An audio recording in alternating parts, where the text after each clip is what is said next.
Hello. When you get the bottler that I have, there's another video about it. It's called ENOL Master, and I have the 4-head model. You get this really big hose, apparently for drawing up out of your carboy or barrel or whatever you're going to be using to bottle. It's really big, and I just anticipate problems with it, and I thought I can do better. So I still use this for a lot of stuff because it's a really nice hose. But what I did is I used a smaller hose for the intake to draw out of a carboy, idea being I'm doing a small batch. But that leaves room for another hose to go in there. When the bottles are filled, the overflow is drawn into a vacuum reservoir, kind of like when the dentist does, they're cleaning your teeth. Where does that water go? Well, it's going into a trap. Well, that's good cider going into that tank. I don't want to waste it. So what you do is you pull up on the little knob on the top to release the vacuum. And then you can open this valve, but I've put a tube from there right back into the same carboy so I can attempt to recover some of that and put it into a bottle. So that's my first little hack I'm doing here. Just experimenting. There's some other things I'm trying, but the real bottom line is I'm doing all these tests with water so that I know how to use my machine before I start wasting perfectly good cider, making mistakes. So anyway, that's the 2-in. Normally you'd want to have a blanket of CO2 on this just to, be safe. That's the next thing I'm going to try, but I wanted to show you this first. So have a drain tube, go from the petcock on the bottom of the vacuum container so that you can drain off back into your thing. Now the one thing I don't really like about the product is they put the valve kind of like off to the back, and I really wanted it here on the side, so it's just a little easier to get to. So I may have a machinist friend of mine mill out two little detents on there so I can rotate the tank a bit. Doesn't affect anything on top because all that's held in by a vacuum seal. So that's it for now. It was St. Patrick's Day yesterday. Happy St. Patty's Day. But it is St. Patrick's Day in the Maritimes. Happy St. Patrick's Day. Ciao for now. Okay, part 2. I store my ciders in corny kegs. They're cheap, easy to get, easy to clean, stainless steel, they're sanitary.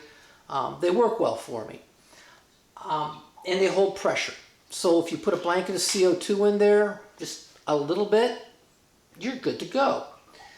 What I wanted to know was, can I bottle directly from a corny keg, a non-carbonated product? The answer appears to be yes, appears to be. What I did was gas inlet, gas fluid outlet. Fluid outlet goes up to an adapter up on top, golden. And when I turn up the CO2, very slowly, a half bar, maybe 10 psi or less, and I had a little bit of fluid in the liquid tube, and as I turned up the gas, I saw the fluid going up the tube. I went, okay, I have just enough going.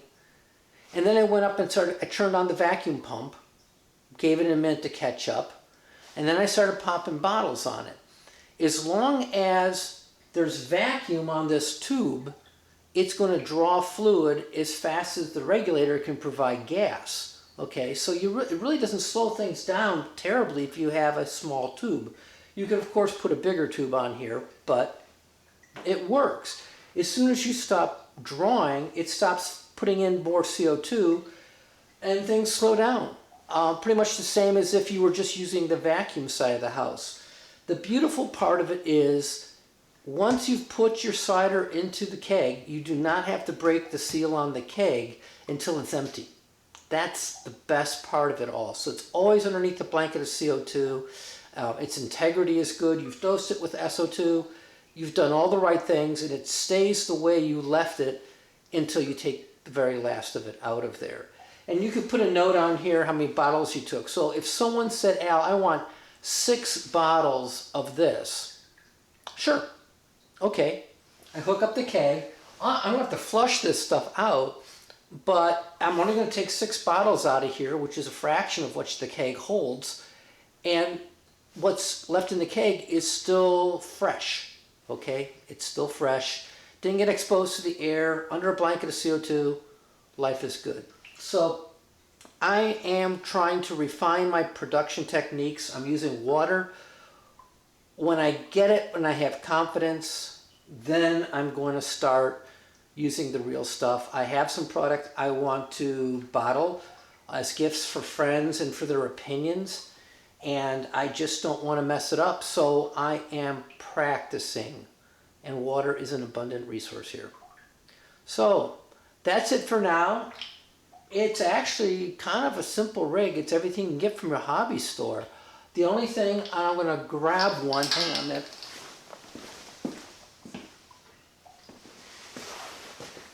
These come in sets online for corny kegs, where one is for gas and one is for liquid.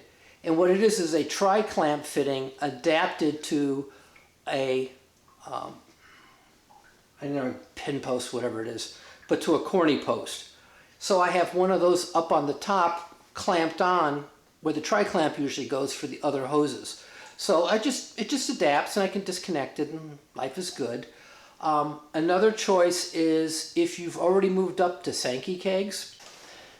Your Sankey keg already has in one fitting the gas and the liquid fittings on the keg tap. So you can just go this route.